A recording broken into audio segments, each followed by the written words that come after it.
been on maternity leave with my third child and I was made redundant. I mean, it couldn't have been lower. Like a lot of entrepreneurs, I saw that as an immense blessing. And I tried all these different branches of pharmacy before I landed in corporate. And corporate pharma was like a fluke. I didn't even know it existed. The bit I specialise in is very niche, very high value, low volume. So there are a few experts in the UK. If pharma gets this wrong, then we're talking about, boards of directors getting sacked. I wouldn't call myself a businesswoman. I call myself a compliance expert who happens to be in business. Today on the podcast, we have Rena Newton, who's an entrepreneur and investor. She's got a really interesting background, having been brought up where she wanted to study a few different subjects. She chose to go into pharmacy, realised she didn't like the traditional path during pharmacy, but found corporate pharmacy instead. And this is an area where she really excelled in and worked there for a significant amount of time, really built up some expertise. But she always had an itch, so she wanted to do something for herself. In some way, she was lucky when she got made redundant. This enabled her to give that launching pad to build her own business, which she then scaled significantly and was able to exit this after growing her team to over 20 people. She's now looking at other opportunities and to help other female founders in their businesses, especially in life sciences. Hope you enjoyed today's episode. I'm Amma from the Bay HQ, and this podcast is powered by HSBC Innovation Banking.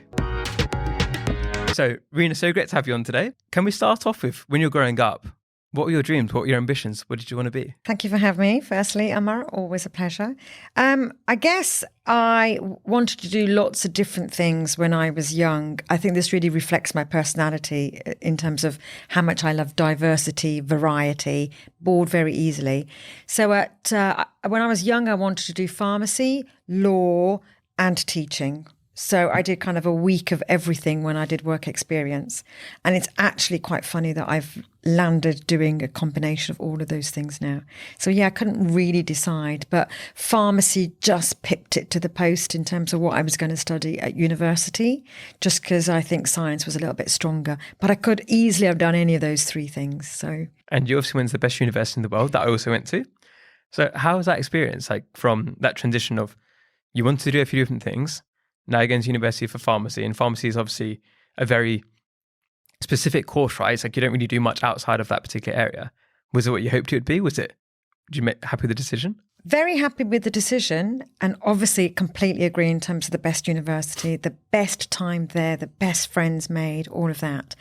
But Bath and lots of universities like Bath are guilty of not really introducing anything other than clinical pharmacy during the undergrad. So they're really just breeding people to go into hospitals or retail pharmacy, both of which I absolutely hated. So there was a little bit of a dread in me as to, my gosh, I'm being bred for this and I'm not going to do either of them. So what am I going to do?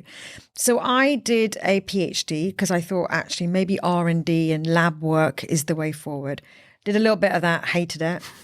I did a little bit of academia because when you're doing your PhD, you get to lecture and demonstrate to the undergrads. Hated them. So this isn't going to work out either. So you said you wanted to be a teacher when you were younger as well. So did a little bit of it. I think what it is, right? I think I probably could have taught kids, but these are like snotty, think they know it all undergrads. So when you're a PhD, you're kind of a bit, So I was a horrible snob. So this, to me, is one of my mistakes that were worth doing, right? Because I think I'm a big advocate. You make mistakes, but learn from them. And I tried all these different branches of pharmacy before I landed in corporate. And corporate pharma was like a fluke. I didn't even know it existed.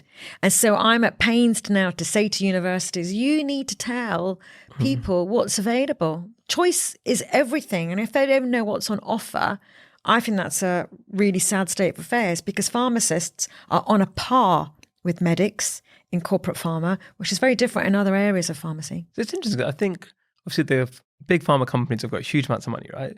I thought they'd be trying to attract all the talent from the pharmacy students in studying, but was it not really the case at that time that they were trying to attract you? No, not really. I mean, in our last year, you had to go and do a year of what's called pre-registration.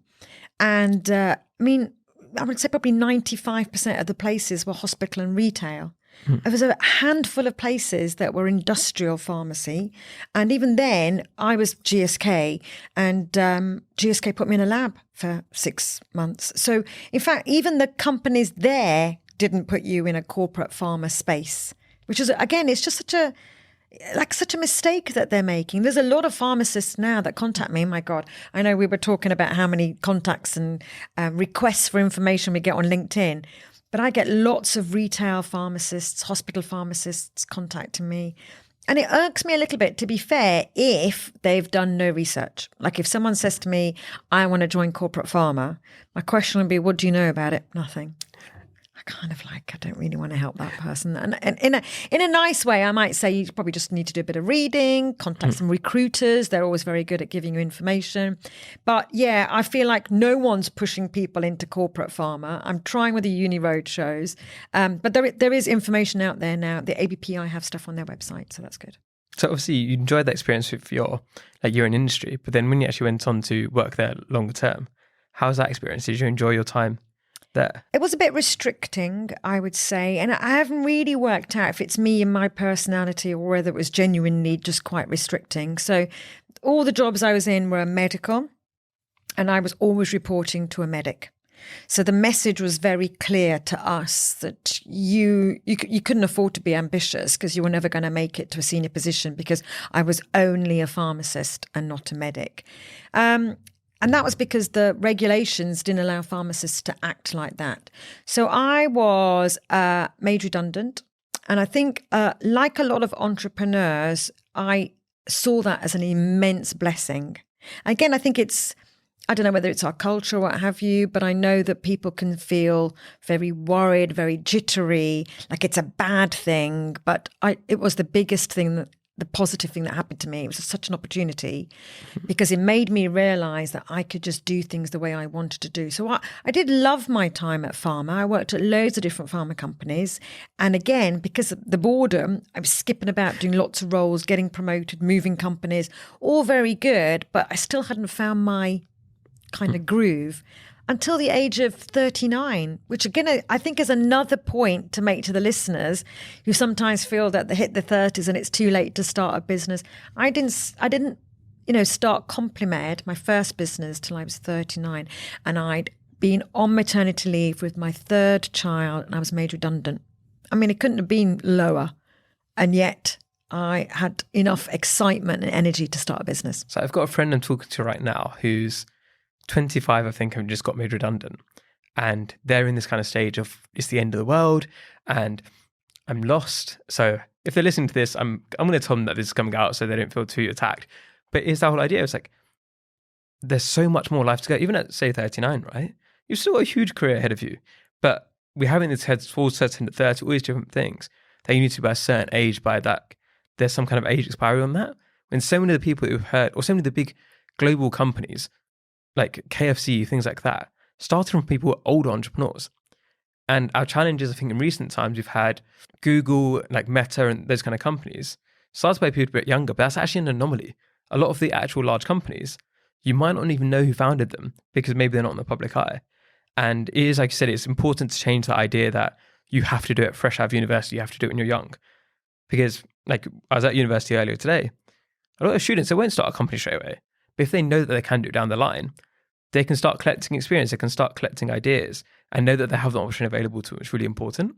So when you got made redundant, did you already have the business idea in mind at that point? Or was it like, okay, I've got some time now, let me think of what I want to do here? So I think it was probably a combination of both those things. I think if you're an entrepreneur, ideas don't suddenly just come to you because you have to now start a business. I think I was given the opportunity to go, I can get all my ideas that I've always, whilst being at pharma, complained about this, that and the other, and I thought, well, if I can do it better, this is my opportunity. So I think it's also important for your listeners to understand that redundancy isn't the only time you can set up a business. Yes, it was great for me. It was a great opportunity. And the redundancy pot was what I needed for my confidence. Other people need different things for their confidence, whether it's a mentor or someone that they look up to saying, yes, you can do it, or whatever it is. So I just think for me, I probably would have started a business anyway. The timing was right. I think the redundancy was almost like a happy coincidence. But the ideas were just always at the very forefront of my mind. And it was just, then I got to put it into action. So that was really exciting. And I think you could probably say to entrepreneur now, how many other ideas do you have in your pocket? I will have ideas all the time. If I talk to someone who's particularly stimulating, I will think of an idea.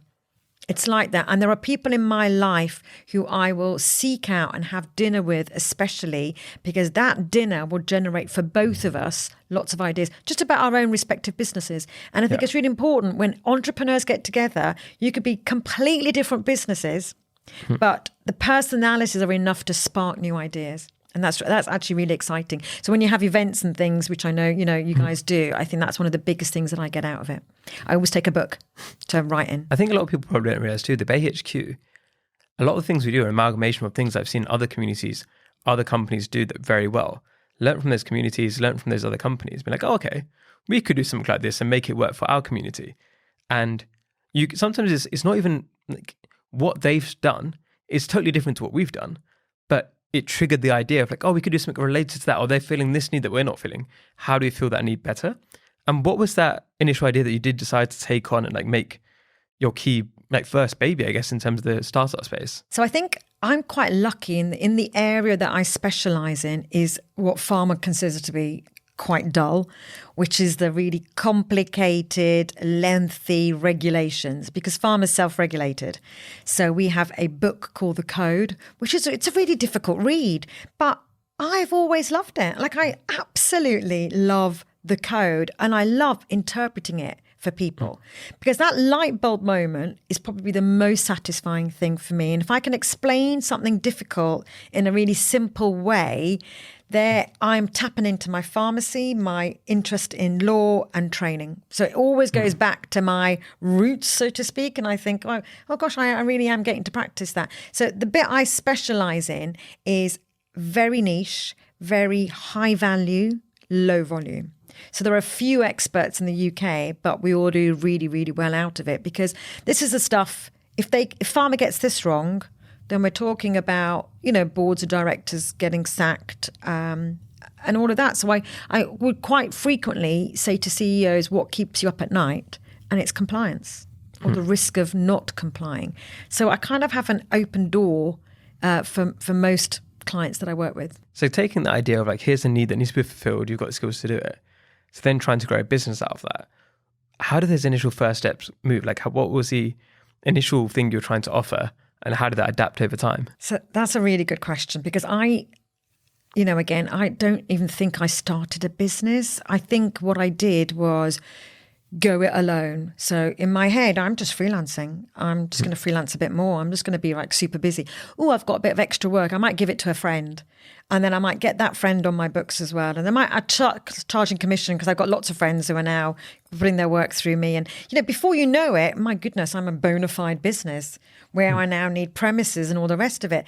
And at the heart of it, I'm a scientific nerd and The Code is a difficult book. So, how do you grasp the skills of IT, finance, business? The other thing is when I was corporate, we were dragged into like strat planning, ops planning, brand strategy, business models. So I was absolutely determined when I set my company up, we're not going to have any of that BS.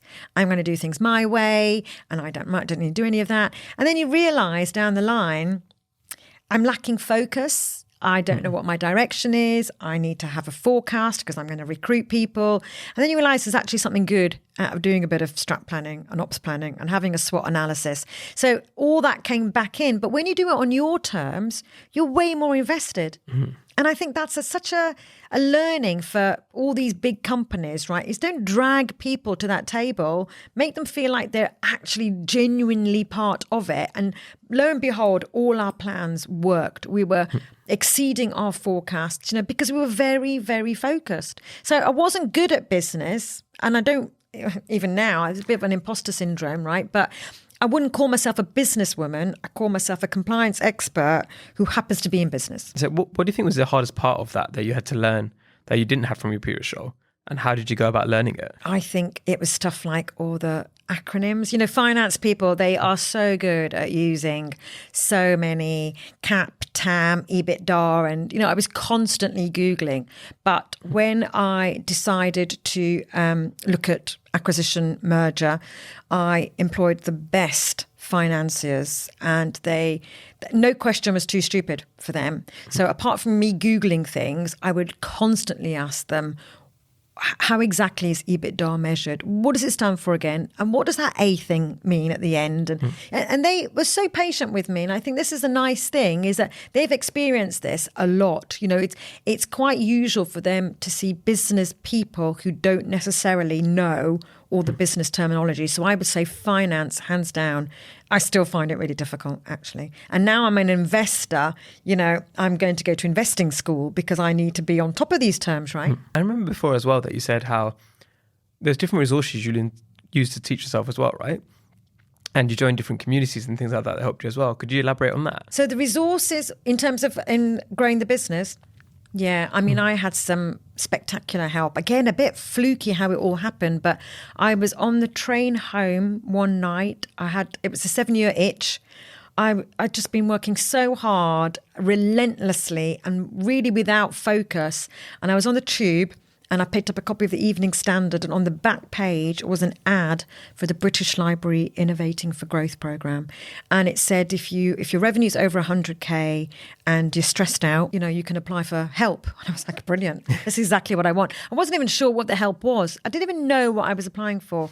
I applied, I won, and then my eyes were opened, because at this Innovating for Growth programme, you do workshops on strategy, masterclasses on branding, one-to-one with an IP lawyer, and all the things that you should have been doing from the beginning. And no one tells you off, which is really nice, right? No one said, oh, you've been doing it all wrong for the last 7 years, which I had been. You should really be doing it in this way. The focus and the networking and the discussions, we tripled revenue in a year.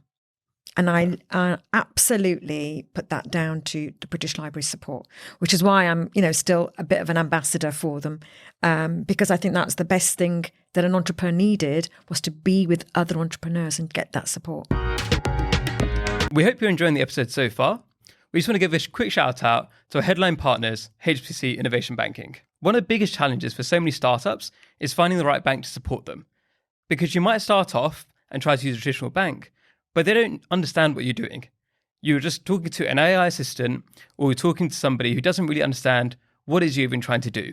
HSBC have got the team they've built out over years to make sure they understand what you're doing. They've got the deep sector expertise, and they can help connect you with the right people to make your dreams come true. So if you want to learn more, check out hsbcinnovationbanking.com. So once you'd had that experience, right, and you said you tripled growth in the first year, your revenue in the first year, what then happened from there? Because you mentioned about mergers and acquisitions, and obviously that's how that story ended for there.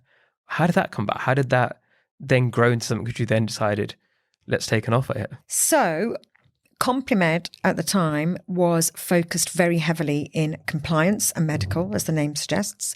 And I built the team to 20 people, and we had a beautiful office, and we were doing really, really well, like a high-performing team, very happy team. But because our focus was on the UK code, and every country has its own code, like in Europe, all of Europe self-regulated. We couldn't, like my team couldn't scale into these other countries because we weren't familiar with the French code and the German code and all that. So what I decided to do was to start thinking, could we partner with an organization that already has what we're doing in France? Could I just join them? And lo and behold, we were quickly working out that there wasn't anyone like us. Again, huge opportunity, huge gap in the market. There wasn't anyone like us. And our model, if you take away the UK code, our model of how we operated worked beautifully. So all I had to do was to speak to a global partner who had offices in these countries, but not this service, and convince them to adopt our model in the major markets in Europe. And that's exactly what we did. So I think I went from very quickly going, we'll partner. Oh God, there's no one to partner with. In that case, we'll think about merger. And the merger had to be with somebody big, somebody global, somebody who would understand our importance and allow our model to not be affected. And that's quite difficult because they're interviewing you, for whether you're a good fit. But actually what I would say to entrepreneurs thinking about exiting is, please don't forget, you must interview them. It has to fit, not just in terms of the business model, but culturally as well, because they've got to respect your values, because it was my values that made the business successful. And obviously the business would be so important at a point as well, right? You put so much work into it.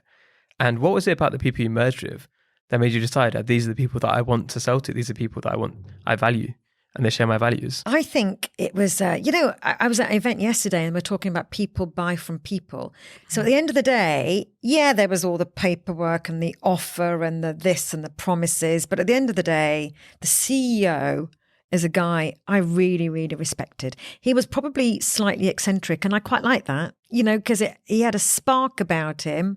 The other thing was that he didn't necessarily fully understand what it was that we do, but he admitted that. So I liked his self-awareness. I liked that he wasn't really putting himself on a pedestal. I liked that he and I had a good kind of friendly relationship. And this is where my gut instincts kick in.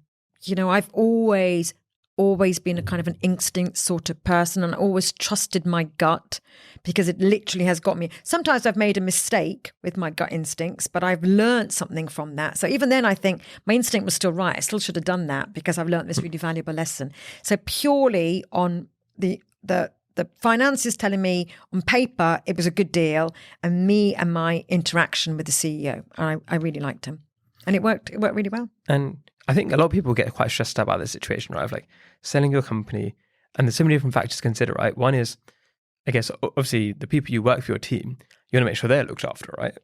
You also make sure you get a fair price and these different factors. How do you think about those things? Like beyond the value of the people you're working with and them getting along with them, how did you think about what's the right amount of money for me to leave, for example, as well? That's a difficult one, really. I think there were so many factors. Probably the first one, the most important one, completely non-negotiable, was that my team had to stay together. They were kind of part of the package, and that was a no-brainer. And given that the model would only be successful if the team was completely stayed in place, that was quite easy to convince everybody of. The second thing, again, probably not the acquisition price. It depends. Everyone's got their different values. For me, money has never really been a value. Even security as such, interestingly, isn't one of my core values. I'm quite a risky person. I'm quite adventurous in that respect as well. Even though I'm a mom with kids, I'm not saying I, throw them out on the street and stuff, but my appetite and my interest and my excitement levels are higher in a riskier sort of situation. So I didn't really look at the money. I looked at the excitement of the opportunity. And we were lucky, we had several different offers. The financiers did a great job for me, really, hands down. And what was different about some of the offers that were really similar financially was that some companies just didn't look as exciting as this particular company. And that's what it boiled down to. Again, a very personal, can be different for everybody that you speak to, I guess. And obviously you bootstrapped the whole way to the stage, right? And how big was the team when you handed over? So the team, I bootstrapped, but remember, bootstrapping for me was because I freelanced for so many years, so I really didn't need, and we didn't have an online presence or a platform or anything like that. I paid £20,000 to a couple of developers to create a bespoke e-learning platform. The licenses on that platform we would sell at 5,000, and we'd probably educate about 600 people a year. So I think that tells people straight away, if you're clever, some assets are just a cash cow. And when I sold the business, I employed 20 people and our revenue was 3 million. So these people were bringing in a lot of money, mostly all pharmacists. 100% my leadership team was women, which I'm very proud to say. And 90% of the team were women as well. And once you exited, what was the next stage? What were you thinking about? Was it, let's take a bit of a break for a while? Was it already something which this is what I want to do next? No, I think my sights were very firmly set on sort of global domination. I was so excited about this kind of merger with a big corporate company. But what I would say is, it's still, you still never know what the company's like until you're in it. You can do all these interviews and you can read the documentation.